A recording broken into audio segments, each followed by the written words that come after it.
C'est la semaine dernière. Où Shenamin Kizeh Haechad Amur Kadmon Behechlet. Chol Nimtza Zulato Bilti Kadmon Beherko Elav. La notion de Kadmon. Kadmon, ça veut dire en avance, avant. Il était avant tout le monde. Rien n'existait même au même moment que lui. Tout a existé après lui. Rien n'existait avant lui, ni même au même moment que lui. Il était avant tout, Kadmon. Alors ça nous paraît peut-être un détail. On a expliqué que le Rambam, au nom du Rambam, c'était sans doute le Yesod, l'élément fondamental sur lequel toute la Torah tenait. C'était peut-être le Yesod le plus important de tous. Alors on va essayer de comprendre de nouveau et de nous rappeler que nous avons dit deux phrases. La dernière fois, mais on n'avait pas beaucoup développé. Shabbat, la mitzvah de Shabbat, qui est quand même, tout le monde le sait, une mitzvah des plus importantes de la Torah. On nous dit celui qui est Mechalel Shabbat Befaresia, qui transgresse le Shabbat d'une façon dévoilée, c'est-à-dire devant du monde. On parle de quelqu'un qui le fait dans un certain état d'esprit. On ne va pas entrer dans les détails à la chute maintenant. Moumar le Cholatora Kula. Il est littéralement un moumar, un rebelle sur toute la Torah. Donc on voit la centralité du Shabbat. Or, le Shabbat a été instauré pour mettre en valeur la notion de Kadmon, Chidush Haolam. Qu'Akadosh Baruch Hu, c'est lui qui a créé le monde. Et que le monde n'existait pas et que lui l'a créé. Très bien. Maintenant, prenons la première référence. Leda'atam shel hakofrim bechidush haolam. Donc je suis dans la référence 1. Selon l'avis des kofrim, c'est-à-dire des rebelles, des renégats, ceux qui remettent en question le chidush haolam, le fait que le monde a été créé ex nihilo, nimshach miteva kavua metabore, lefizé en makom le Torah, va Hashem pone l'adam ou metzave alav le kaim et rotsono. Dans ce cas-là, il n'y a pas de place pour la Torah, ni plus ni moins. Si le monde existait avant Akadosh Baruch Hu, quelle est l'idée? C'est qu'en fait, nous on dit, le monde n'existait pas, Hachem a décidé, a voulu un jour, Retsono, on avait parlé de ça la dernière fois, il a décidé, je veux créer le monde. Pourquoi il a voulu? Je ne sais pas, mais il a voulu. S'il est voulu à un moment créer le monde, il peut nous dire, écoutez, voilà, j'ai décidé, donc comme je l'ai décidé, vous voulez être dans ce monde, vous voulez faire partie de ce projet, je veux que vous fassiez Torah et Mitzvot. Et si le monde préexistait, en disant à Kadosh Baruch Hu, tu veux, d'accord, tu veux, mais nous on ne veut pas. Mais vous ne voulez pas, mais si le monde existait avant, si ce n'est pas toi qui l'as créé, pourquoi on devrait écouter des ordres qui viennent de ta part? Tu veux ou on ne veut pas? Si toi, tu es le créateur, c'est un peu comme si vous arrivez dans un hôtel et vous dites, je ne vais pas payer. On dit, monsieur, vous êtes gentil, mais l'hôtel, je l'ai payé, ça me coûte beaucoup d'argent, vous êtes rentré chez moi, vous payez. Il dit, non, je ne veux pas. Ça va barder, on appelle la police. Et c'est parce que j'ai construit cet hôtel, je suis le propriétaire, je le fais fonctionner, j'ai des frais, je te demande de payer, tu es rentré chez moi. Akadosh Baruch Hu, il a créé le monde, il y a un chidouche, c'est nouveau, c'est lui qui l'a créé, c'est l'auteur, c'est le truc, donc il faut payer. Il dit voilà le prix à payer. C'est chez moi, donc il faut payer. Alors, Hachem poney la dame ou metzavé alav lekayem et rotzono. Il se tourne envers l'homme en disant accomplis ma volonté. Share bitfitsatam ametziut kulak voa betiva et baratson. Si la metziut, l'existence, a toujours été là, elle est fixe, elle ne dépend pas du Créateur, il n'y a pas de volonté exprimée. Velo yachash shel melech hametzavé l'amour. Il n'y a pas non plus de roi qui peut donner un ordre à son peuple. En makom le hanagat Israël benissim. Il n'y a pas de raison qu'il y ait des miracles. Le loemuna bechidush haolam en chukim mechayvim midvat chuki ateva. C'est très important, on insiste, parce que on a quelques jours de Hanouka. Hanouka, c'est les Grecs. Les Grecs, c'est ce qu'ils disent en fait. C'est ce qu'ils disent. Ils disent que le monde fonctionne, même s'il a été créé par un créateur. Ils disent le créateur l'a créé, mais après il fonctionne tout seul. il s'est détaché de sa création. Et en clair, ils ne comprennent pas cette obligation, ces devoirs, ces mitzvot. Non, non. Ça, c'est les Grecs. Nous, évidemment, on voit les choses autrement. Donc, ce n'est pas quelque chose qui se fonctionne naturellement seul. Et donc, je suis obligé. Ça m'oblige. D'accord? Alors, je suis dans le 3e chapitre maintenant. J'ai sauté 2-3 lignes. Emunatenu bechidush haolam מכוח רצונו, מלמדת שאי אפשר לשאול על מציאות עצמה, למה היא נראית כך ולא אחרת. שהרי התשובה על כך תהיה כך עלה ברצונו, או כך גזרה חוכמתו הנעלמת. Là, c'est très intéressant, parce qu'il y a des questions qu'on a sur le monde. On a plein de questions. On a plein de questions sur ce qui se passe et la façon dont le monde est créé. On a des questions, on a le droit d'avoir des questions. En plus, Adam, c'est valeur numérique 45 comme la question, comme la question. C'était une question. Alors maintenant, des questions, d'accord, mais et les réponses, elles sont, eh bien, les réponses, elles sont dans le ciel. C'est sa volonté, c'est Hachem qui a voulu. Ah, mais moi, je ne comprends pas, je ne suis pas d'accord, mais c'est lui qui a voulu. En deux mots, tu vas baisser la tête parce que, comme le monde a été créé par lui et par sa volonté, quelque part, ce qu'il veut, c'est parce qu'il veut, c'est pas parce qu'il y a une raison. Je ne peux pas. Lorsque, par exemple, vous me dites j'aime les haricots verts, ou quelqu'un dit je n'aime pas les haricots verts, est-ce que c'est une question intelligente que de dire pourquoi tu n'aimes pas les haricots verts? Ben, pourquoi j'aime pas? Parce que j'aime pas. Pourquoi tu ne veux pas faire ceci ou ne pas faire cela? Je veux pas. Il n'y a pas de question puisque c'est ma volonté. C'est pas? Akadosh Baruch Hu dit moi je veux créer le monde. Moi je veux faire 613 mitzvot. Je veux que le monde soit comme ci, pas autrement. Pourquoi? Pas de réponse. Pourquoi? Parce que c'est sa volonté. C'est frustrant. La dernière fois, on avait expliqué ce qu'on appelle les ta'amé à mitzvot. Les raisons données aux mitzvot, qui sont comme les ta'amim, donner un peu de goût. Parce que c'est vrai que c'est dur de faire des choses en disant je ne comprends pas, je ne comprends pas, je ne comprends pas, je ne comprends pas, mais je fais quand même. C'est un moment, c'est... Alors Hachem m'a dit, bon, je vais vous donner une petite explication, genre pour vous calmer un peu, mais ce n'est pas vraiment une explication. Vous allez m'expliquer pourquoi. Si je fais la shrita, j'égorge une bête, de 49%, c'est cachère, 51% c'est cachère, 49% de c'est simanim, c'est-à-dire de l'œsophage et la trachée artère, c'est pas cachère. Vous allez vous expliquer pourquoi il faut trancher comme ci, pas trancher comme ça, pourquoi tel animal est cachère, tel animal n'est pas cachère. Enfin, c'est juste impossible d'expliquer. Il y a des choses qui ne sont pas explicables logiquement. Donc c'est sa volonté, il veut. Donc je fais sa volonté. Maintenant, Hachem me donne quelques explications, quelques trucs pour me donner un petit peu de goût au travail. Ta'amé à mitzvot, le goût. Maintenant, je suis dans le 4e paragraphe. Be'oto ofen, en lishol ala mitzvot, ma mechayev bahem. Dans la mention des mitzvot, on peut pas poser la question qu'est-ce qui nous oblige? Kivan shechiyu bahem, eno ela shekach retzono, c'est sa volonté. Shu sibat hametziut. Vehu kava sherak al yedei mitzvot haele nagia letachlitenu. Très important que vous écoutiez, mais surtout que vous intégrez cette chose-là. C'est une confiance, je dirais même aveugle, dans celui qui nous dit je veux tel et tel mitzvot et c'est très bon pour vous et vous ne comprenez pas pourquoi, mais moi je sais pourquoi. S'il vous plaît, faites exactement ce que je veux. C'est important ce que je vous dis parce que quelque part, vous avez sans arrêt dans votre famille, autour de vous, des gens qui vous disent franchement, pensez vraiment qu'Hachem, ça change quelque chose. Si vous portez un mouchoir, une attestation dans la main en sortant Shabbat, est-ce que vous pensez vraiment que c'est un problème si je porte ma carte d'identité Shabbat dans la rue, ça s'arrangera si je n'ai pas envie de prendre un PV? Vous trouvez vraiment que c'est un problème de savoir si on presse un citron, si vraiment... Vous pensez vraiment que c'est un problème de savoir si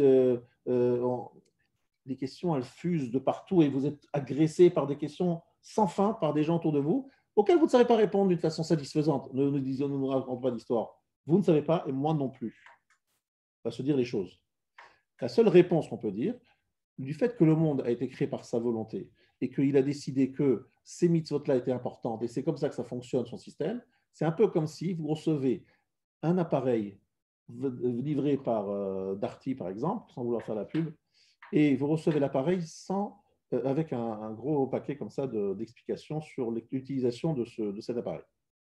Et vous dites, Ah, mais je ne comprends pas, pourquoi il faudrait appuyer sur ce bouton et pas celui-là? Et pourquoi je ne pourrais pas faire comme si, ah, le bouton rouge, il me plaît plus que le bouton vert? Une espèce d'imbécile. Si le constructeur, il a créé cet appareil avec le bouton rouge et le bouton vert et qui t'a donné une note explicative, c'est qu'il a une bonne raison pour le faire. Tu ne comprends pas pourquoi c'est si compliqué et pourquoi il n'a pas fait les choses autrement. Évidemment, c'est que tu ne sais pas construire des appareils d'électroménager, tu ne sais pas ce qu'il y a derrière, quel est le système, quelles ont été les complexités en termes de technique. Donc on te dit fais ci, fais pas comme ça et c'est tout, tais-toi. Tu t'affermes, tu te dis voilà, ça y est, il m'a dit que c'est comme ça. Je vais chez le médecin, il me dit prends tel médicament. Je dis monsieur le médecin, je ne comprends pas. Pourquoi je ne prendrais pas un autre médicament? Il ne pleut plus, c'est des gélules vertes et là vous me donnez des gélules rouges. Moi je veux des gélules. Moi j'aimerais plutôt prendre un. Écoutez, tais-toi, tu n'as pas fait médecine, c'est parce qu'il y a dans cette gélule et tu comprends rien, tais-toi, arrête de me poser des questions. Et ça, effectivement, ça on comprend, il faut pas poser de questions, c'est une question qu'on ne pose pas. Parce qu'on ne sait pas, on n'est pas des sachants.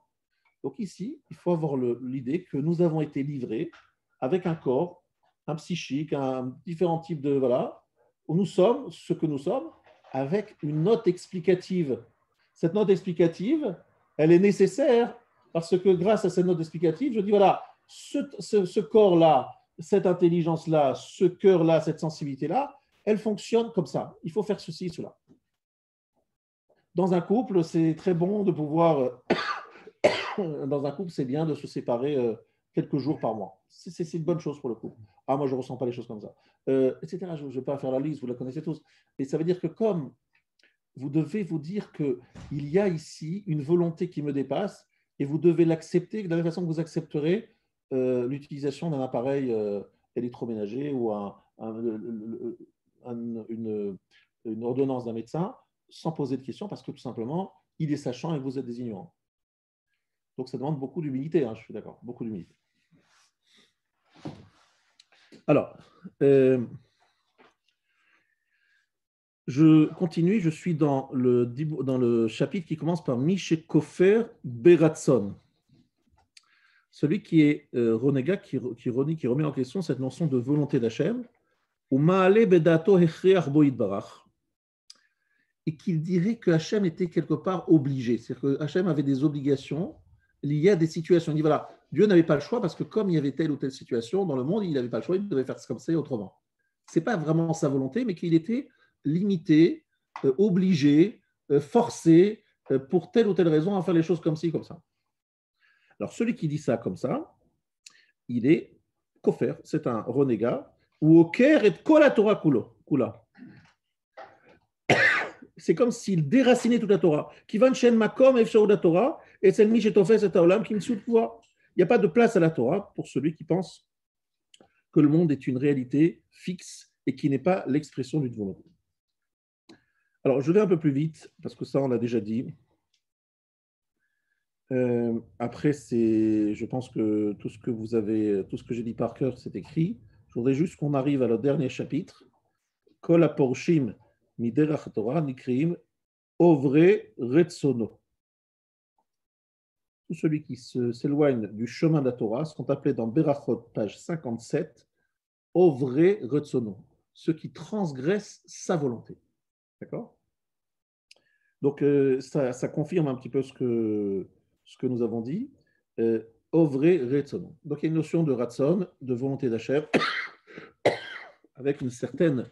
Très franchement, c'est pas très sympathique. On aurait aimé quelque chose où on a plus de choses à dire, n'est-ce pas? Mais c'est pas le cas. Nous devons accepter cette volonté, mais attention, la Torah nous demande de réfléchir. Alors, je vous raconterai ce que j'ai vécu à Ponevezh, dans la yeshiva de Rav Shach, Zichrono Livracha. Un jour, on lui a posé la question, il dit, mais Rav, dites-nous, pourquoi Hachem il a dit ça? Alors, il a dit, écoutez, moi, je vous explique tout de suite. Moi, je suis là pour définir ce qu'Hachem il a dit. Je ne suis pas à vous expliquer pourquoi il a dit ça. Ça veut dire que le pourquoi Hachem il a fait comme ça, je ne sais pas. Par contre, on a un gros travail à faire pour savoir qu'est-ce qu'exactement il a dit. Et savoir ce qu'il a dit, ça demande beaucoup d'efforts et beaucoup d'analyse. Parce que c'est quoi la limite exactement du Shabbat? C'est quoi ce qui est permis, pas permis? C'est très complexe. Donc, ça déjà demande énormément de réflexion, d'analyse. Mais pourquoi il a dit les choses comme ça et pas autrement? Et pourquoi il n'aurait pas... Vous avez raison, vous avez plein de questions et je n'ai pas de réponse. Le Rav Shach, le Gadol Hador, il dit j'ai pas de réponse. Et finalement, je ne cherche même pas à savoir. C'est pas mon truc. C'est pas le but. C'est pas ce qu'un juif doit chercher dans l'étude. Bien. Maintenant, le fait que Hachem ait tout créé par sa volonté englobe un deuxième élément très important. Donc, nous passons à la page 2. Et dans la page 2, lui, il parle du fait que comme il y a une volonté, il y a aussi un projet. Donc, je répète ce qu'a dit le Rav Shapira, non pas ici, mais à un autre moment. Bereshit bara Elokim et ha-shamaim et ha-aretz. J'ai dit ça plusieurs fois. Shamaim, c'est sham au pluriel. Sham, ça veut dire là-bas en hébreu. Sham au pluriel, c'est un shamaim. Et aretz, c'est eretz, c'est ertze, c'est je veux. Donc, Akadosh Baruch Hu, il a créé projet et moyens. Ertze, eretz, c'est la terre, c'est la volonté. C'est qu'Hachem lui a donné les outils pour faire. Shamaim, les projets là-bas, c'est là où on va aller. En clair, Akadosh Baruch Hu a créé. Il a une volonté, il a un projet, donc il y a aussi une finalité. Vous voyez ce que je veux dire? C'est très important ce que je vous dis. Vous savez que l'image du cercle est une image opposée au judaïsme. Le judaïsme, c'est un trait, c'est-à-dire on commence au début des 6000 ans et on termine à la fin des 6000 ans. Il y a un projet, il y a une construction, il y a une volonté, on construit quelque chose. Et un cercle, c'est-à-dire on tourne en rond, en fait. Des gens qui meurent, il y a des gens qui naissent, il y a des gens qui meurent, des gens qui naissent. Voilà, le monde continue, tourne autour de lui. Nous, c'est un trait. C'est-à-dire on va d'un point A et on doit arriver jusqu'au Z, de Aleph jusqu'à Tav. Voilà, on doit arriver jusqu'au bout, il y a un projet. Et le monde avance, progresse, même si on n'a pas toujours, on n'arrive pas toujours à comprendre comment et pourquoi, mais il progresse, il a un projet. Et tout ça vient du fait qu'il y a un ratson. Comme c'est Hachem qui a voulu, donc s'il y a quelqu'un qui veut, il a un projet, il a une idée, c'est pas comme ça. Donc, donc il y a un tachlit, il y a un but. Donc lorsqu'on dit Ani Rishon, on dit aussi Ani Acharon. Je suis le premier, je suis le dernier. J'ai aussi une fin. Il y a un début et il y a une fin. Ça, c'est très important de le comprendre. Comme c'est l'expression d'une volonté, il y a obligatoirement une fin. Donc je vous invite à prendre à la page 2, dans le deuxième paragraphe, dans le premier paragraphe, Biarnu she'amuna bekadmut Hashem, kolelet et hayesod shekol hanimtzaim nivru mimenu yidbar beratson. Nous avons expliqué que la croyance dans le fait qu'Hachem est kadmon, c'est-à-dire qu'il a toujours existé, qu'il est avant toute création, englobe le fondement selon lequel kol hanimtzaim nivru mimenu yidbar beratson velo shum hechiach. Hachem n'est pas obligé, comme on l'a expliqué. Sa volonté, c'est l'origine de tout.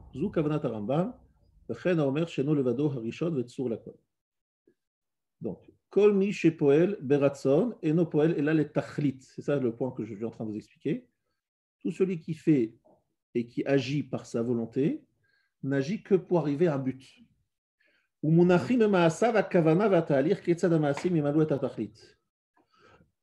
Et dans ces actes, il y a une direction, une kavana, une pensée, et aussi une démarche pour arriver à son but. N'est-ce pas? Lo yitachen, shemishu yifal davar mitoratson, velo yasezot bimchuvan lematara sheminu rotsono. Si quelqu'un a une volonté, alors pourquoi il fait? Il agit pour remplir, c'est-à-dire assouvir sa volonté, faire ce qu'il a décidé. N'est-ce pas? C'est logique. Si vous voulez quelque chose, vous dites je veux. Par exemple, je veux aller me promener. Très bien. Alors pour aller te promener, tu prends ta voiture, tu vas à tel endroit, tu fais le tour de je ne sais quoi, et après tu reviens. Tu as fait ce que tu avais décidé de faire. Donc, peula bilti retsonit, i peula trasera tachlit. Par définition, une action qui n'a pas de volonté, c'est une action qui n'a pas de but. Si j'ai une volonté, c'est que j'ai un but, c'est que j'ai un projet. Il y a ce qu'on appelle la notion de mit asek. Alors, c'est très intéressant ce que Laura va expliquer dans les petits caractères en bas. Vous savez tous que dans le Shabbat, il y a ce qu'on appelle la notion de melechet machashevet asra Torah. Qu'est-ce que c'est que ce melechet machashevet asra Torah? Le Shabbat, je vais prendre un exemple choquant. Je sors une poubelle de chez moi et je la pose dans un domaine public.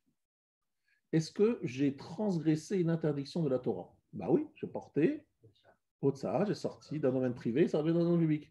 Faux. Melacha she'ena tzricha legufa. C'est quoi melacha she'ena tzricha legufa? C'est quoi ces mots? Du fait, c'est écrit melechet machashevet. La Torah, ce qu'elle a interdit, c'est de porter un objet dont j'aurais besoin là-bas. Est-ce que j'ai besoin de ma poubelle à l'extérieur? Non. Moi, j'ai besoin que ma poubelle ne soit pas chez moi à la maison, ne dégage pas cette mauvaise odeur. C'est ça, elle me dérange, c'est tout, elle me gêne. Donc, mon acte, c'est dégager la poubelle. Or, la haute sa'a de la Torah, de quoi on parle dans la Torah, si on parle de sortir, de porter, c'était amener des objets et des matériaux qui se trouvaient dans les tentes pour les amener au centre du camp pour en faire un mishkan. C'est-à-dire qu'on allait utiliser le produit apporté pour le transformer. Est-ce que c'est le cas de la poubelle? Certainement pas. La poubelle, je veux m'en débarrasser parce qu'elle sent mauvais. Vous vous rendez compte, ça, c'est pas un issour Torah. Alors, c'est exactement le même acte. Tu portes, tu sors, tu portes, c'est la même chose. Mais c'est pas la pensée, c'est pas la l'omlacha, c'est pas avec la même intention que la Torah. Parce que l'intention compte dans la Torah. Et vous savez tous la fameuse histoire du banc que l'on tire et il y a un sillon qui se fait parce que le banc est lourd et qu'on est sur une terre meuble, donc on crée un sillon. On dit oui, d'avoir chez Nomit Kaven, moutarde après Rabbi Shimon. C'est quoi moutarde? C'est très bien. Il y a des risques. En bref, je ne vais pas faire la liste, mais il y a énormément de travaux permis Shabbat, Minatora, parce qu'ils ne sont pas melechet machashevet. Ils n'ont pas d'achashivut, il n'y a pas l'intention, il n'y a pas la pensée, il n'y a pas l'importance. Bref, on les exclut pour des raisons de réflexion. Demande le Rav, pourquoi Shabbat, on a introduit cette notion de melechet machashevet? Maintenant, vous avez compris. Dit le Rav dans ses Hagaot, Amar Amagia, Kachogam bekivuna afour. Kasher mitbarer shashem kavat tachlit abriya. Mouvan misé shu bara beretzono. Donc Hashem, il a créé le monde, il a créé sa volonté, car chez Davin et mitzvot à Shabbat. Shi edut al maaseh bereshit vekadmut haolam. Regardez les mots du Rambam. Sivanu bato alak dil zehayom, ad sheitkayem yesod chidush haolam, jusqu'à ce que s'accomplisse le fondement du chidush haolam. C'est-à-dire que c'est ça le sens du Shabbat, d'expliquer que le monde est mechudash, est nouveau, il a été créé, il est sorti ex nihilo, qui n'a pas toujours existé. העדות היא בכך שהשבת מייצגת סוף והתכלית של הבריאה, ומה יש בזה ראיה לראשיתו, אלא שסוף מעשה במחשבה תחילה. Si Hachem se repose au septième jour, c'est qu'il avait d'abord créé 6 jours d'effort, le septième jour il s'est reposé. Donc en fait, au départ, il a commencé, toute la création était construite de cette façon, 6 jours d'effort, septième jour, Menoucha. Donc on est là en train de rappeler le système pensé par Akadosh Baruch Hu, voulu par Akadosh Baruch Hu au moment de la création. Yeshitenta Beze, en parenthèse, il dit Madoua lo neesra beshabbat el amlechet machashevet. Klomar peula mechouvenet beratzon shenitkaima ba tachlita. C'est extraordinaire. De la même façon que le Shabbat vient rappeler le fait qu'Akadosh Baruch Hu a voulu, a pensé, a organisé ce monde d'une certaine façon, que ce monde n'est pas venu comme ça de nulle part, qu'il est créé avec une volonté, avec un projet, c'est un projet qu'Hachem y défend. Ainsi, Melechet Marchevet Asra Torah, la Torah dit, si toi, le jour du Shabbat, tu fais un acte sans avoir toutes les pensées interdites, tu n'as pas transgressé Shabbat, Minatora. Et de la même façon que le Shabbat vient rappeler cette notion de ratson, de volonté, de projet, ainsi dans ton acte, tu dois avoir la même, entre guillemets, la même niveau d'implication qu'a Akadosh Baruch Hu dans le monde. Tout ce qui se passe dans ce monde, c'est voulu par Hachem. Tout. Absolument tout. Depuis la création jusqu'à chaque détail qui se passe à chaque instant dans le monde. Tout, c'est la volonté d'Hachem. Donc, lorsque tu fais Shabbat, pour rappeler ça, qu'est-ce que tu dois faire? Un Shabbat, le transgresser, c'est faire quelque chose dans la même implication que Akadosh Baruch Hu a fait ce monde. C'est-à-dire faire une melacha avec une pensée, avec une réflexion, avec un projet. Donc, c'est pour cela que... Pardon? C'est aussi divin qu'Hachem, donc on ne peut pas faire aussi bien. C'est vrai que ce qui est difficile, c'est qu'on nous apprend toute la vie à réfléchir. On voit que dans la Gemara, il y a des marloquettes, et en même temps, on ne doit pas réfléchir sur pourquoi Hachem a créé le monde aussi. Alors en fait, c'est ça. Ce que tu dis, c'est intéressant ta remarque. Tu dis, d'un côté, on nous dit réfléchis, pose des questions, analyse. Et d'un autre côté, on te dit, mais attendez là, tu ne peux pas savoir, c'est comme ça. C'est deux niveaux. Pardon? C'est d'abord un niveau de compréhension de la volonté d'Hachem, et l'autre, c'est les raisons. Vous avez expliqué au départ. Alors, la Gemara dans Chagiga, elle répond. Elle dit, à partir de Bereshit, pose toutes tes questions. Avant Bereshit, Hachem n'a pas révélé. C'est-à-dire que Hachem, il t'a donné quand même un cahier de charge à faire ici. Donc, tu dois poser des questions, savoir exactement comment il faut faire, juste pour bien savoir comment faire. Mais pourquoi il l'a pensé comme ci, pas comme ça, et pourquoi il a voulu tout d'un coup, etc., etc., ça, tu n'as pas de réponse. Mais tu as une grande... mais réfléchis bien, ton cerveau, il n'est pas paramétré pour comprendre des choses qui sont au-delà de ce monde que tu vois, tu vois. Il n'est pas paramétré pour ça, donc ça ne servira à rien parce que tu n'as pas les outils pour le faire. C'est comme un ordinateur, tu veux résoudre un problème, mais le programme n'existe pas. Il faut d'abord installer le programme pour pouvoir faire telle ou telle action, tu vois. Donc toi, tu n'as pas les outils pour poser ou avoir des réponses à ce genre de questions. Pourquoi? Parce qu'Hachem, quelque part, il a voulu nous mettre dans des situations un petit peu de émouna, de confiance. Il dit, voilà, vous devez avoir confiance en moi, c'est votre choix. On va bientôt voir. Maintenant, dans le Shabbat, il te dit, j'ai interdit dans le Shabbat une melacha. Mais pas n'importe quelle melacha. Une melacha qui est faite beratson, avec une intention, avec une pensée. Pas mitassé à quelqu'un qui ne pensait pas faire cet acte, qui le fait par accident, ou bien qui a détruit quelque chose. Non. Il y a toute une liste de choses qui sont exclues. Pourquoi? Parce que le Shabbat rappelle l'implication qu'a Kadosh Baruch Hu dans le monde. Le transgresser, le jour du Shabbat, c'est aller à l'encontre d'une notion de menucha du Shabbat. C'est uniquement de faire une melacha. Et c'est quoi une melacha? C'est comme un Kadosh Baruch Hu, lorsqu'il a fait le monde, il l'a fait avec pleine réflexion, pensée et projet.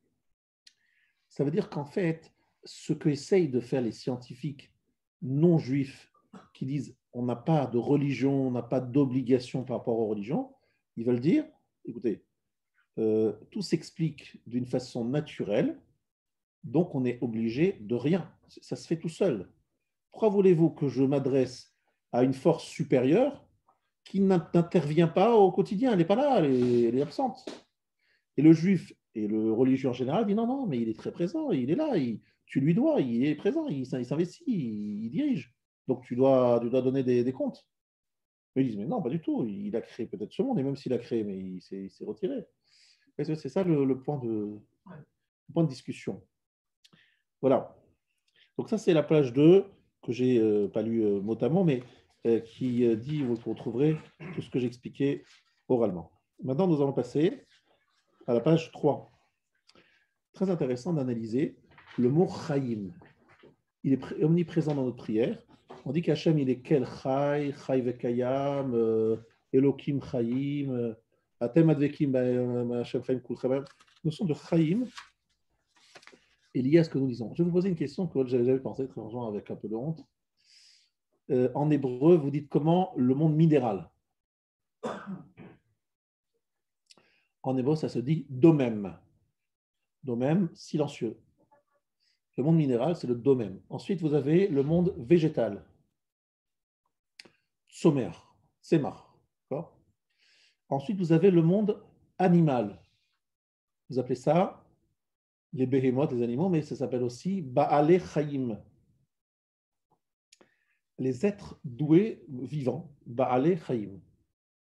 Ba'ale Chaim, un chien, c'est un Baal Chai. Même un ver de terre, il est Baal Chai.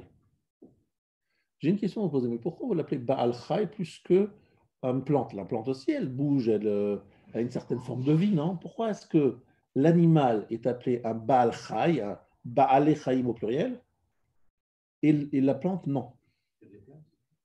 Parce qu'il se déplace, il avance, il marche.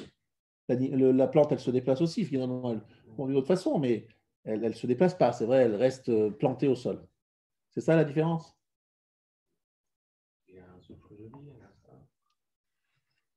Alors, Rav, il donne une réponse ici que je trouvais très... Pardon? Un cœur. Bon, c'est un organe, le cœur, mais pourquoi? Alors, va plus loin, c'est vrai, mais tu n'es pas allé jusqu'au bout. C'est que lorsque tu vois un animal, il décide d'une certaine façon d'aller à droite ou d'aller à gauche. Il y a un instinct qui est fixe toujours. Après on ne sait pas pourquoi il a décidé ça, mais l'animal décide d'aller, de faire, de ne pas faire, etc. Elle donne le sentiment de choisir. Il dit un Baal Chai, c'est un être qui exprime une volonté. Tu vois bien, même un chien, on voit quelqu'un qui est chien domestique, il va très bien, un chien, il dit moi je veux pas, il veut pas sortir, ou il veut sortir, il veut des avis à son maître, alors son maître il s'effache, il veut jouer, il veut des choses, n'est-ce pas? Et un chien défend d'un autre chien. Il y a un chien qui veut ci, il y a un chien qui veut autrement. L'animal exprime des volontés, elle veut. Donc il donne le sentiment de choisir. Alors on sait tous très bien que ce n'est pas comparable au choix de l'être humain. Du fait qu'il donne le sentiment de vouloir et de choisir par sa volonté, c'est pour cela qu'il s'appelle un Baal Chai. Il y a une notion de Neshama aussi. Alors, la notion de Neshama est un mot un peu trop noble, le mot Neshama. Voilà, bravo. Le terme utilisé pour les animaux, c'est Nefesh, c'est-à-dire la partie qu'on appelle Nefesh Achiyunit, c'est-à-dire comme une énergie vitale qui lui donne effectivement une âme, mais le niveau le plus bas, pas comparable à la Neshama d'un homme. Mais il y a une partie qu'on appelle Nefesh Achiyunit, qui est une âme partagée par tous les êtres vivants. Alors c'est très intéressant. Baalei Chaim, ce sont des gens qui expriment une volonté et qui font apparemment des choix. Et qui font des choix de leur propre chef, sans être forcés de le faire par ceci. Alors ils peuvent aussi être forcés, mais lorsqu'ils ne sont pas forcés, ils expriment des volontés. Il y a des chiens, par exemple, qui aiment manger tel ou tel produit et n'aiment pas manger d'autres produits. Et ça change au suivant des chiens. Il y a des chiens qui aiment courir, des chiens qui aiment courir. Comme je n'ai, c'est évident. Les Baalei Chaim expriment des volontés diverses. Donc, ils ont un ratson. Un Baal Chai, c'est quelqu'un qui exprime une volonté. Lorsqu'on dit Elokim Chaim, en fait, on est en train de dire ce que je dis depuis tout à l'heure.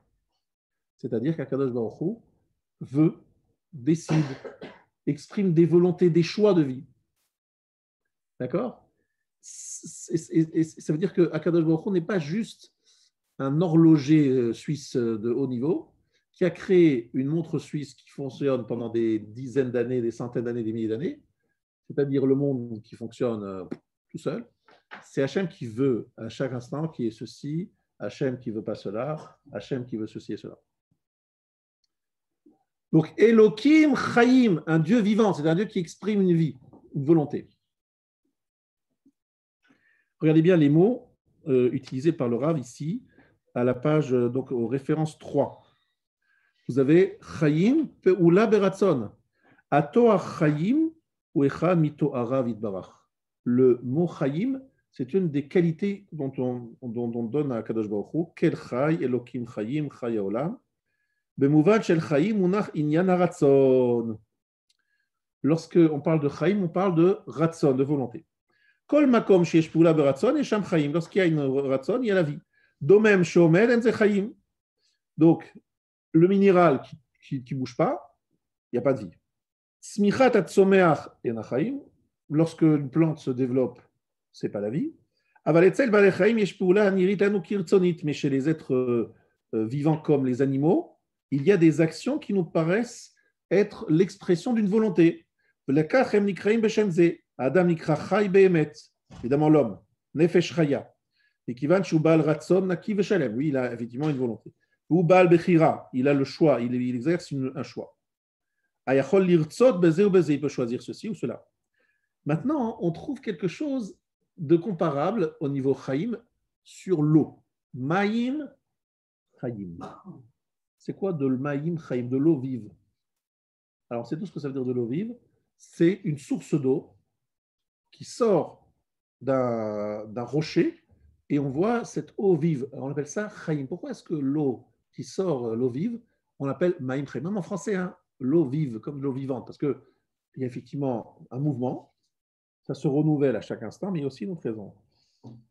Alors là, il explique. Mikol adomemim anu lo motzim et amusag chaim rak b'ma'ayan maïm chaim. Dans tout le monde minéral, on ne trouve le nom de chaim que sur de l'eau vive. Évidemment, l'eau ne peut pas vouloir ou ne pas vouloir. C'est pas possible.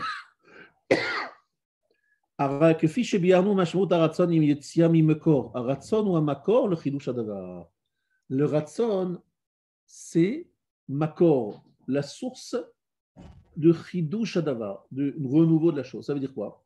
Ça veut dire qu'en fait, on a bien expliqué que lorsque je demande à quelqu'un pourquoi tu vas te rendre au tennis, qu'est-ce que tu vas faire au tennis?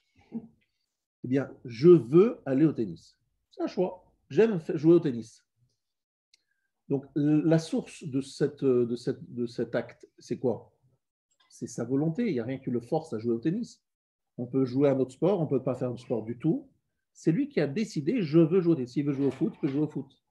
Mais le Mekor, c'est lui, c'est sa volonté. Lorsqu'on voit de l'eau sortir du rocher, on voit le Maïm qui sort du Mekor. C'est la source. Et le mot Makor et le mot Ratson, c'est la même valeur numérique. Makor, la source, et Ratson, c'est la même valeur numérique. Ça veut dire, on a un exemple très intéressant. Il y a un juif qui est né dans une famille très religieuse. Dans cette famille, il n'est pas question de ne pas aller à la tfila, shacharit, mincha, ça n'existe pas. Donc l'enfant, il est né dans cette famille, et on lui pose la question, dis-moi, pourquoi tu vas à shacharit, mincha, avec Minyan, qu'est-ce qui t'arrive? Il dit, écoutez, c'est dans la famille, on est tombé dedans en étant petit, hein, c'est comme Obélix. C'est partie de l'ADN, la famille, tout le monde va à l'office, shacharit, mincha. Pourquoi est-ce qu'il va à l'office? Parce qu'il veut aller à l'office? Non, il va à l'office parce que son père y va, parce que son grand-père y allait, parce que toute la famille y va. Donc le Mékor, la source de cet acte d'aller à l'office, c'est qui? C'est la famille, c'est pas lui. C'est pas sa volonté à lui. Maintenant, si par exemple il est dans une famille où personne ne va, et lui il y va, alors c'est que le Makor, c'est lui. Vous avez compris? C'est très intéressant. Maïm Chaim, Chaim, c'est quelque chose qui sort du Makor. C'est l'expression d'une décision, d'une volonté. C'est que être vivant, c'est faire des choix. Être vivant, c'est avoir des volontés, vouloir quelque chose et le faire. Ça, c'est être vivant. C'est les actions que je fais, elles viennent de moi. Comme l'eau vive vient du Makor, de la source, on dit la source et la source d'eau vive. C'est intéressant, hein? La source, c'est la petite rivière, le petit ruisseau. Et la source, c'est aussi l'origine.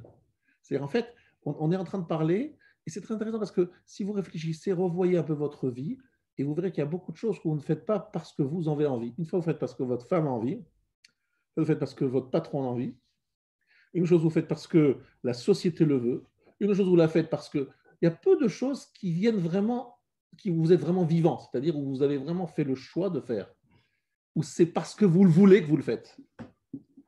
Vous ne le voulez pas, vous le faites parce que voilà, ça ne se fait pas autrement, et c'est pas beau, et c'est pas ceci, et je ne peux pas faire autrement, j'ai le choix, j'ai pas le choix.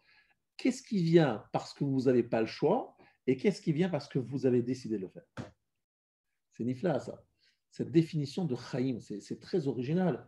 Moi, ça m'a énormément intéressé de voir cette définition de vie. Et c'est ce qu'il explique ici. Et c'est tellement fréquent dans notre fila de voir Chaim. Je prends par exemple la deuxième paragraphe. Mikol adomemim anulo motzim et amusakhaim rak bemayan maim chaim. Donc on a expliqué ça, que c'est la source d'eau vive. Je saute 3 lignes, donc 2 lignes avant la fin de ce chapitre. Neviat maim imekor nikret chaim mikivan shanu roim ba et aivatsrut shel davar mitor mekor maim chaim. Comme on voit que l'eau elle sort du rocher, donc on voit l'origine de l'eau. Donc on dit c'est maim chaim parce qu'on voit l'origine de cette eau. C'est ça qui est extraordinaire. C'est-à-dire que combien de choses viennent de notre propre volonté, parce qu'on a envie, parce qu'on veut le faire. Pas grand-chose finalement. Maintenant, regardons le 3e chapitre. Anachnu metarim et akadash baruch hu. Nous donnons un adjectif à Kadash Baruch Hu, lequel on lui dit Elokim chayim, chay vekayam, tsama nafshi l'Elokim lekel chay. Akavana lomar, shebechol ma shenifal al yado, ou birtzon mizat. Akadosh Baruch Hu, lui, il n'y a rien qui l'oblige. Tout ce qu'il fait, c'est lui qui décide. C'est lui qui veut.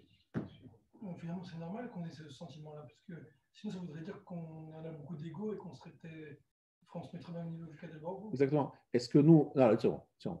Akadosh Baruch Hu nous a fait B'Tselem Elokim, à son image. De la même façon que lui, ce qu'il fait, ce n'est pas parce qu'il est obligé de le faire, mais parce qu'il veut le faire. Nous aussi, on doit prendre en main notre vie et décider de faire et de vouloir. Malheureusement, on a deux volontés. Une volonté qui va à l'encontre d'Hachem et une volonté qui suit la volonté d'Hachem. Et nous devons faire des choix, et on nous demande de faire des choix qui viennent qui sont, on va dire, compatibles à sa volonté. Mais même si quelqu'un fait une avéra, il ne pourra pas dire « Ah, non, je ne voulais pas, moi, j'ai pas fait, c'est pas moi qui a fait. » Je dis « Attends, cette avéra, c'est bien toi qui as décidé de la faire, personne ne t'a forcé à la faire. » On est bien d'accord, tu n'avais pas le revolver sur la tempe. Ah non, non, j'ai décidé. Donc, si tu as décidé, c'est ton ratson, donc tu es responsable. C'est toi le source de cette faute. Il n'y a personne d'autre responsable de ce qui s'est passé. C'est toi le responsable. Vous entendez? C'est important de comprendre ce que je suis en train de dire. Oui.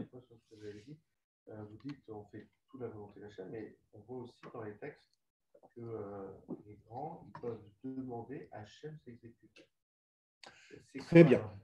Tzadik Gozer, Akadosh Baruch Hu Mekayem. J'explique ce qu'il est en train de dire, Michael.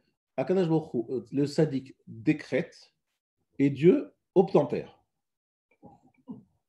Je me permets de faire une petite parenthèse, parce que c'est une très bonne question qu'il pose. Donc, a priori, Akadosh Baruch Hu, il est mouchar, il est forcé. Parce que le Tzadik a décidé, lui, Hachem, il ne voulait pas, et le Tzadik peut le forcer à faire quelque chose qu'il ne voulait pas faire. Donc, ça voudrait dire qu'il y a des fois où il est forcé. Oui, voilà, il exécute. Voilà. Forcé, peut-être qu'il est consentant. Oui, Akadosh Baruch Hu n'est pas obligé de faire, il décide, il veut faire ce que le Tzadik décide. Mais si ça veut dire que si le Tzadik n'avait pas décidé, eh bien, Akadosh Baruch Hu n'aurait pas voulu faire. Mais le Tzadik, c'est un cadre, c'est des cas très particuliers. C'est lui qui l'a donné le cadre déjà. Je savais déjà, mais bon. Ou le Tzadik propose. Non, alors, j'ai pas dit propose. Alors, c'est une très bonne question. Je vais répondre dans quelques instants. Mais avant de répondre, je voudrais vous raconter une petite histoire qui va un peu donner un peu de l'eau à votre moulin. Il y avait le Chavetz Chaim avait un fils qui s'appelait Rab Leib. Leib Kagan. Vous savez que le nom du Chavetz Chaim, c'est le nom de famille, c'est Kagan. Et le prénom de son fils, Leib.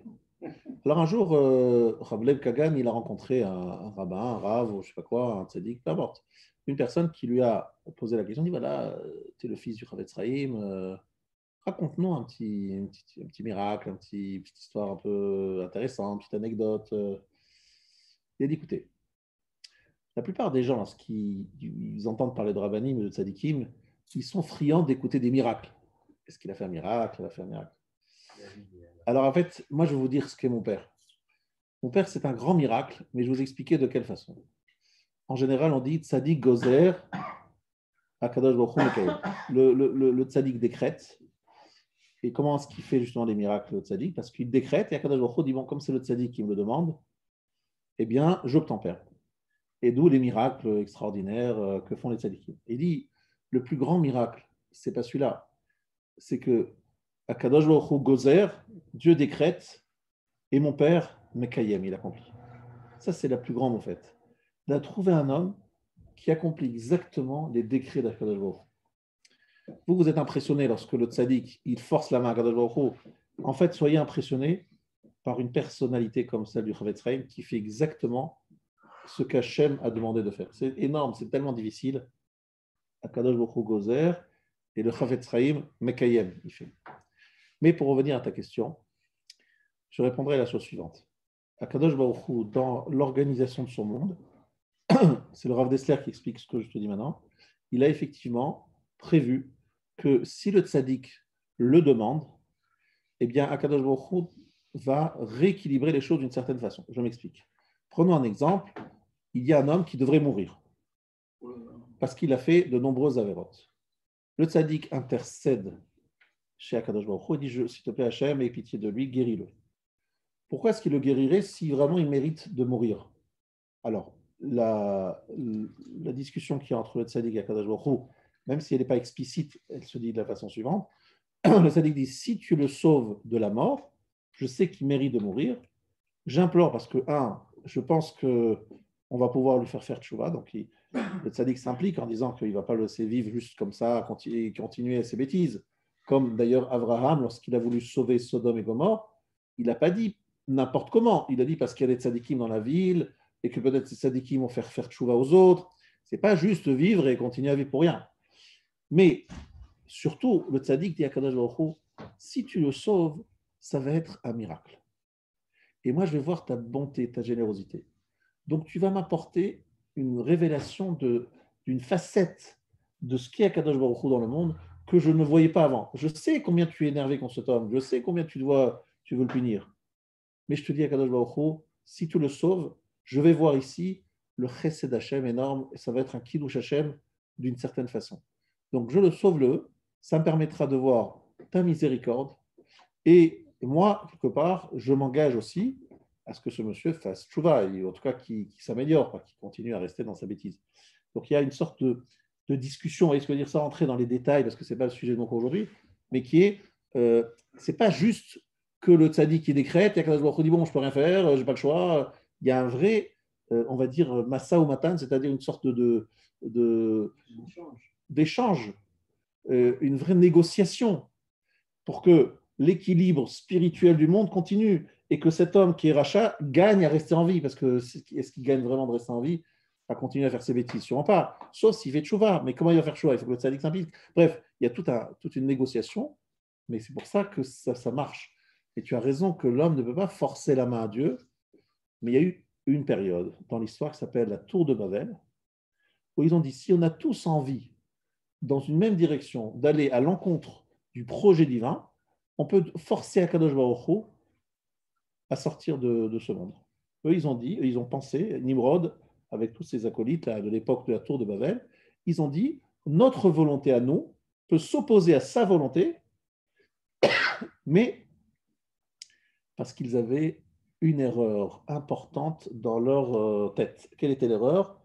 Nas'u mikedem.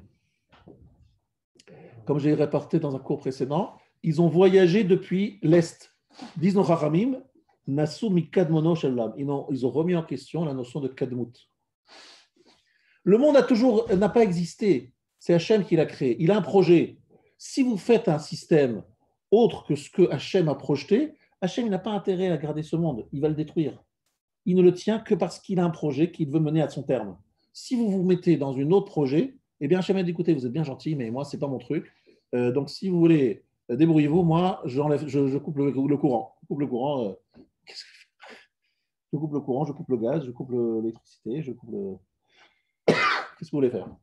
C'est moi qui détiens tout. Et j'ai un projet. Donc, ils n'ont pas compris qu'Hachem, il avait une volonté, qu'il a créé le monde par sa volonté pour accomplir un certain projet, etc. Ça, malheureusement, c'est les Rechaim qui sont appelés Métim. Regardez les mots de la dernière partie de cette page 3. En bas, Racha Bechayav Chashuv Kemet. Le rachat de son vivant est appelé comme un mort. Mipnema, pourquoi? Sheroech Hamaz Zorachat, lorsqu'il voit le soleil briller, et non mevarech Baruch Yotzer Meorot. Il ne fait pas la bénédiction que nous faisons, Baruch Yotzer Meorot, c'est la première beracha du Yotzer, on appelle la beracha de Yotzer, qui est juste avant le schéma. Enfin, il y en a deux avant le schéma. Shokat, et non mevarech Ma'ariv Aravim. Le soleil se couche, il ne fait pas la Ma'ariv Aravim, donc la Harvit. Ochel vechoté, et non mevarech. Il mange, il boit, il ne fait pas la bracha. Avalat tzadikim, mevarchim akol davar vedavar. Les tzadikim font des bénédictions. V'lo tomar bechayen et afilou bemitatam. Même d'après leur mort, ils continuent à bénir. C'est intéressant, ça. C'est quoi cette notion de bénédiction qui fait la différence entre le tzadik et le rachat, qui fait que le tzadik est appelé vivant et le rachat est appelé mort? Là, c'est extraordinaire. Pourquoi est-ce qu'on fait une bracha? Voilà. Un verre d'eau, j'ai fait la bracha tout à l'heure. Pourquoi je fais la bracha tout à l'heure sur ce verre d'eau? A priori, quelqu'un ici l'a acheté, il me l'a offert, je dois le bénir à lui, le remercier à lui, mais pourquoi remercier Akadosh Baruch Hu? Alors vous allez me dire, oui, mais l'eau, elle ne s'est pas faite toute seule, c'est Dieu qui l'a faite. Très bien, il a créé le monde, et alors? Et alors, d'accord.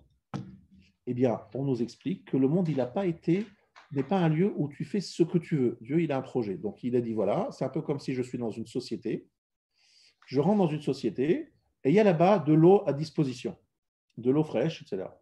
Moi, je ne fais pas partie de la société, je ne suis pas un client, mais je me dis, tiens, j'ai très chaud, je vais rentrer dans cette société, je me sers un verre d'eau et je ressors. Est-ce que c'est autorisé? C'est interdit. Pourquoi? Parce que l'eau, elle a été donnée soit pour les clients, soit pour les fournisseurs, soit pour ceux qui travaillent dans la société. C'est logique. Ce n'est pas de l'eau qui est offerte à tout venant. Je vous dis d'ailleurs quelque chose que vous devez faire attention. Il n'est pas évident qu'on ait le droit de traverser un immeuble ou d'utiliser un ascenseur d'un immeuble. C'est qu'en Israël, souvent, c'est le sport. Vous avez des montagnes, comme ça, des petites collines, et vous voulez aller, vous êtes la partie basse, et vous voulez aller dans la partie de haute.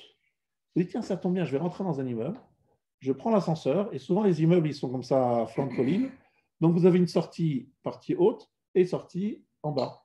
Vous dites, ben, je vais profiter de cet ascenseur, parce que je n'ai pas envie de me faire les marches publiques. Est-ce que c'est autorisé?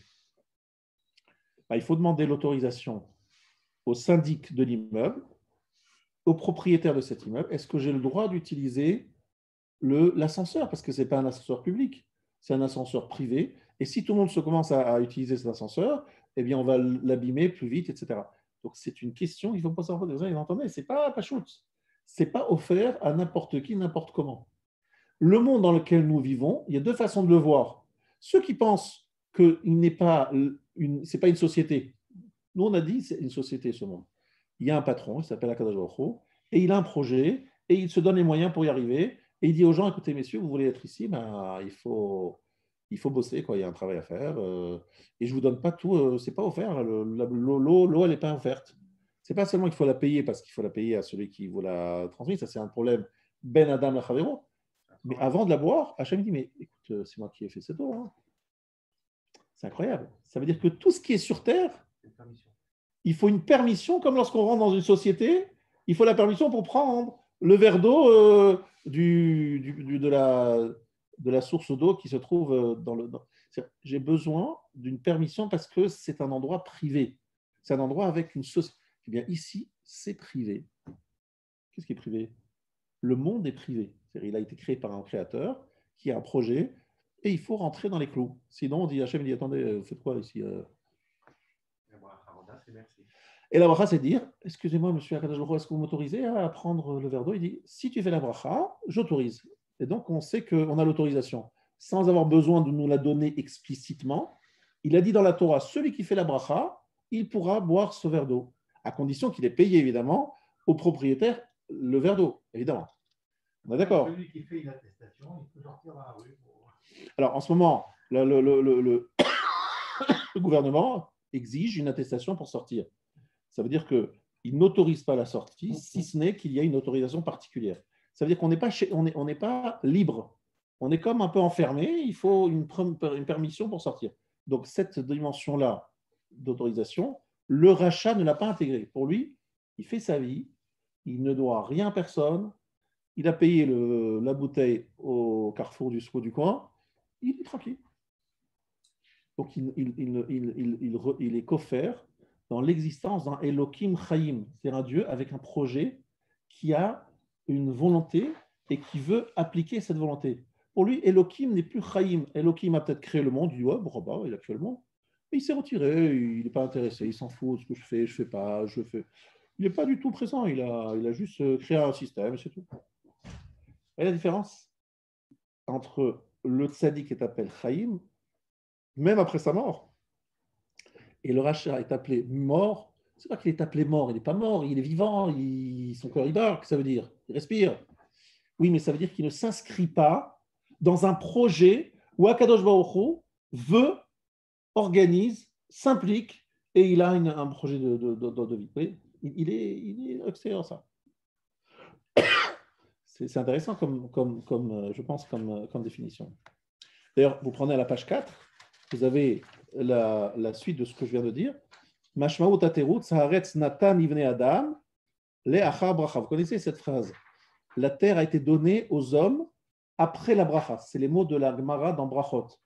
C'est écrit Hashamaim, Shamaim Hashem, ve'haaretz natan ivne adam. Mais quand haaretz natan ivne adam, quand est-ce qu'il a donné la terre aux hommes? Après la bracha. Haofen ha'yechidi she'il adam chelek ba'olam u'bederech kabbalah miyado shel HaKadosh Baruch Hu. Et là, c'est très beau ce qu'il dit. C'est comment est-ce que je peux avoir une part dans ce monde si je reçois de sa main? Je ne peux pas prendre. C'est soit il me donne, soit je ne prends pas. Et quand il le donne, lorsque je fais la bracha, et que je reconnais que c'est lui qui me donne. Les végétaux ont poussé après la bracha. Et les végétaux ont poussé que lorsqu'il y a eu un homme qui était makir betovotav chez la Kadosh Baruch Hu. C'est-à-dire que tant qu'il n'y avait pas d'homme sur terre, les plantes étaient ras le sol. Et l'homme est apparu et qu'il reconnaissait les bienfaits d'Hachem, eh bien les plantes sont sorties du sol. Effectivement, c'est ce qu'on voit dans Bereshit. Toujours cette même idée. Ensuite, on continue le deuxième chapitre. Hamshech HaPasuk, Haaretz Natan Livne Adam, Lo Hametim Yehaleluya, Velo Kol Yordei Duma, Vanachnu Nevarechia. C'est un verset qui se trouve toujours dans Hallel, quand on dit voilà. Et les morts ne vont pas louer Hachem. C'est qui les morts? C'est pas juste ceux qui sont dans la tombe. Voilà, c'est ceux qui ne reconnaissent pas la notion de bracha qu'on reçoit d'Akadosh Baruch Hu. Ils sont dans un trip. Les Rechaim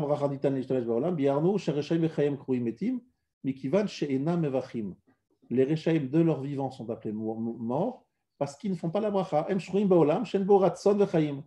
Ils sont dans un monde où il n'y a pas ni de volonté ni de vie.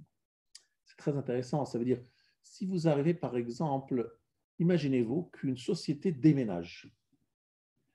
Donc, vous êtes à la Défense, il y a beaucoup de tours, et vous savez qu'il y a une société qui vient de déménager.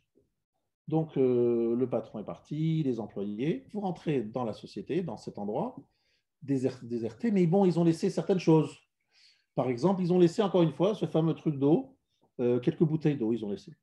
Est-ce que vous avez le droit de prendre ces bouteilles d'eau? Ben oui, parce que vous dites il n'y a plus personne, ils ont tout vidé, c'est fini, le déménagement est terminé. C'est Hefker, tout le monde peut prendre. Mais l'endroit que vous voyez, c'est un endroit mort, c'est un endroit où il n'y a plus de volonté de vie, il n'y a pas de projet. C'est un endroit qui est délaissé, Kharouf, détruit.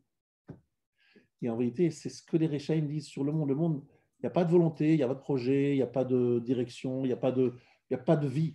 C'est un monde où il n'y a pas quelqu'un qui veut, qui dirige, qui oriente, qui... Non, c'est un endroit Hefker, on appelle ça Hefker, sans propriétaire. C'est malheureusement le Beth Amikdash tel qu'il est aujourd'hui. Il n'y a plus de patron, il n'est pas là. Bien. Maintenant, on prend un passage dans Daniel. C'est toujours à la page 4, référence 4, au milieu de la page, en caractère gras. Vayomer leish levu shabadim. Il s'adressa à l'homme habillé d'habits asher mima'al lememe hayor amatai ketzaplaot. וישמע את האיש לבוש הבדים אשר ממעל לממעיות וירם ימינו ושמאלו על השמיים וישבע בחיי עולם כי למועד מועדים וחצי חלות נפצי אדם קדוש תכלנה כל אלה. Daniel s'adresse à cet ange qu'il voit, il lui dit mais dites-moi c'est quand que ça se termine cette histoire? Il veut savoir quand c'est la Géoula. Alors il lui dit j'aimerais bien comprendre la réponse, vous avez compris, attends, Moed, Moadim, etc. Et ce qui est intéressant, c'est il lève sa main droite et sa main gauche vers le ciel, Vaïshava bechai haolam. Il prête serment sur celui qui vit dans le monde. Chai haolam, il parle d'Akadosh Baruch Hu. On utilise le mot Chai haolam lorsque Daniel pose une question. Et il dit, s'il te plaît, mais explique-moi, c'est quand ça se finit? C'est quoi la fin de l'histoire là? J'ai envie de connaître un peu, on va où là? Il dit, je jure par celui qui est Chaya Olam, c'est-à-dire celui qui est l'organisateur du projet, celui qui est le vivant, c'est-à-dire l'être qui veut amener le projet à une certaine finalité. Ça va venir à tel moment, je n'ai pas compris la réponse, parce que si je connaissais la réponse, vous ne seriez pas là, moi non plus. Parce que si on savait exactement quand venait Mashiach, qu'est-ce qu'on ferait? On ne ferait rien jusqu'à la veille de sa venue. On dirait, bon, on fera tchouva une semaine avant. Pour l'instant, on va partir en Dubaï, faire un petit peu des courses là-bas. Et on se verra une semaine avant, on fera tchouva. Mais c'est pour ça qu'on ne sait pas quand vient le Mashiach. Le Mashiach va venir à chaque seconde. Et donc, on est tous un peu, voilà, on se dit, on va quand même étudier un chiot, faire un petit machin, sans renforcer l'imuna. Mais c'est ça le principe de Chaya Olam. Akadosh Baruch Hu, il a un but, il a un projet. Mais c'est très intéressant, cette tour de la défense désertée, c'est un endroit où il n'y a plus de projet. Ils attendent peut-être un nouvel habitant, un nouvel locataire, mais là, il n'y a plus de projet. Vous rentrez dans une société bien en place, là, vous sentez bien que ça court dans tous les sens, on veut sortir tel produit, on fait telles affaires, il y a un projet. Eh bien, vous rentrez, ce monde, à notre naissance, il faut savoir qu'on est là, dans un lieu, avec un projet, avec un but, avec un volonté, il y a un Elohim Chayim, il est là avec, on sent qu'il est impliqué, qu'il a une volonté de quelque chose, et toute personne qui veut évidemment vivre une vie dissolue, Efker, il dit mais non, et il a créé le monde, et après il allait se coucher, il s'occupe de créer d'autres mondes, il ne s'intéresse plus à celui-là. C'est pour vous dire en fait qu'il n'est plus responsable, lui l'homme, il n'est plus impliqué, il ne doit rien à qui que ce soit, il n'a aucun devoir, il se sert, il prend l'eau de ce qui reste, il dit oh, c'est un monde où Dieu est parti. En fait, c'est un peu malheureusement ce qu'ont dit les chrétiens et les musulmans du peuple juif après la destruction du Beth Amikdash. Ils ont dit, vous savez, le Beth Amikdash a été détruit, donc il y avait une période où vous étiez effectivement le peuple élu, et vous avez un rôle. Maintenant, Kadosh Baruch Hu, il est parti, donc ça y est, vous êtes libre, vous êtes comme une femme divorcée, vous faites votre vie, c'est fini, le projet est terminé, Chas Shalom, et bye bye. Et nous, on prend la suite, et nous, on dit ceci, le Messie est venu, il est ceci, je ne sais quoi. Bon, vous avez compris, c'est ça leur phrase, leur truc.